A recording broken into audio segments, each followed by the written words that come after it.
You know, the lovely days of prom are almost upon us. Springtime. Do you remember your prom, Izzy? I remember a couple of them, yeah, yep. Did you have any good dates? They were pretty fun. Two-legged ones, right? Yes, that's right. They were two-legged, and they were fun. They tolerated me. How about you? I just stood around and spiked the punch. No, I didn't really spike the punch. You didn't? You didn't hear that. But it was a fun prom anyway. It was a fun prom. Oh, yeah. You didn't do any dirty dancing or anything like that? Oh, no grinding in our No days. grinding? No. It was strictly ballroom. The only thing we ground was our engines when we tried to start them. That's right. Yeah.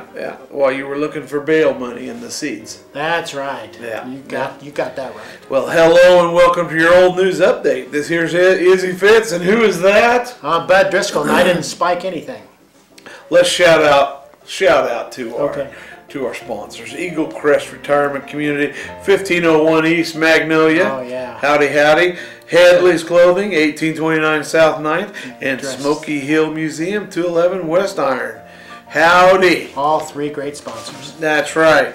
We're going to start out with April 22nd, 1987. Quite an interesting collection of news items we're going to present to you today. That's right. That's right. April 22nd, 1987. Old Gus Wilgus. He's not happy. No. Yep, he wants to know why Salina school board members and the public were not notified sooner about the high cost of asbestos removal in the district schools. Why administrators who made an error in judgment were not reprimanded. And what can be done to prevent what has happened from happening in the future. Yes. Gus was not happy. The other 125 or so people who attended a public meeting Tuesday to air their concerns about the asbestos bid controversy by a show of hands indicated they shared Wilgus's concerns. Yeah, asbestos is no laughing matter. No, and he was not a happy man, old Gus. Yeah, I know. And here is a laughing matter. Here's a laughing. Okay. If we go back to April 19th. We need something to laugh about. We do. April 19th, 1937. Out of the Stockyards District this morning streamed a miscellaneous collection of hobos. Remember hobos? Big hobos, little hobos, hobos in patches, and hobos who could use a few patches. 30 of them all told. Behind them, like so many shepherds, wasn't that, really nice, came 3 county officers and special agents of the Union Pacific and Rock Island Railroads. Boy, they were going to get after them hobos. And all the hobos hit the highway, some going east, some going west. Officers have been receiving complaints from the neighborhood of the railroad yards for several days. Spring days had worked a change on the once peaceful denizen of the hobo jungle.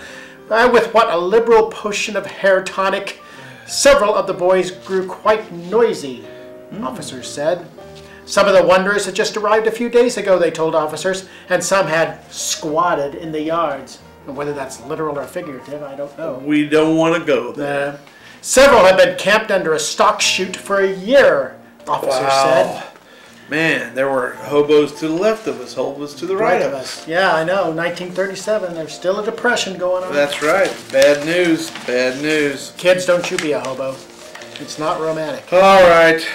We almost should take our hats off, but I'm having a bad hair day, so we'll leave it on. April 19th, 1912. 745 persons, mostly women, sick in heart and body, wrote into the annals of maritime history today the loss of the biggest steamship ever built by man. They were the survivors of the White Star liner Titanic, which sank with 1,595 souls aboard.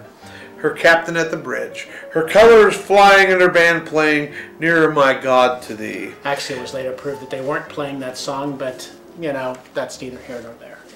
What were they playing? They did play. They did play, and they may have played that once, but I don't think that was the last song. But neither here nor there. Yeah. All right. Well, 2:20 a.m. Monday under starlit skies, with one voice, they told of the splendid heroism of those who remained behind to find a watery grave that they might live.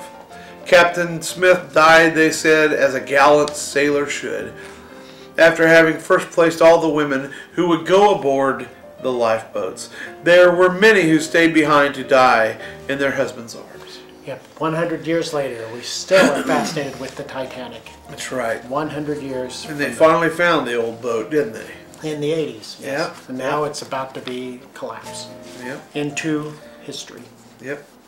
Well, we'll go on to April 19th, 1912, and this is a little on a lighter vein. Little lighter. A crowd estimated from 8,000 to 10,000 people, men, women, and children, shouted themselves hoarse at Claflin Hall today as Colonel Theodore Roosevelt came on the platform this afternoon, and the applause did not subside until after the colonel had begun to speak.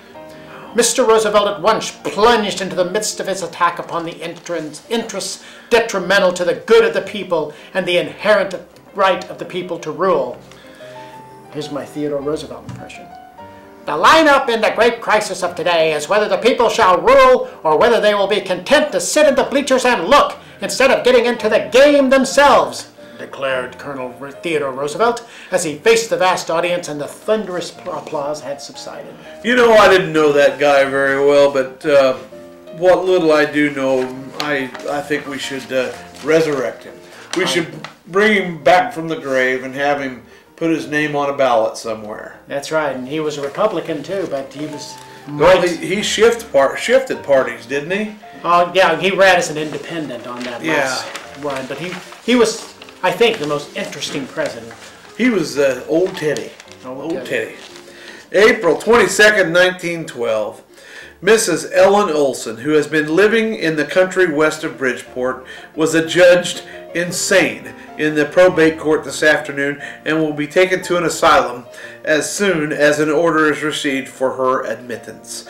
Miss Olson, while not in an especially dangerous condition, as far as she or those around her were concerned, she was in a frightful state mentally. Her mind seemed to be completely gone, and she was almost a maniac. No, I think insanity's overrated. I mean, Izzy's been crazy for years. Oh, yeah, that's kind of fun. He's got a few screw looses, if you know what I mean. Yeah, it feels good being maniacal. Yeah. Yeah. Well, read more about the way things used to be in the look back section of Monday's Salina Journal. And you have a good prom, those of you who are going to prom, and be good and drive safe. Can I have this dance? Maybe we better not. All right. And we'll see you yesterday.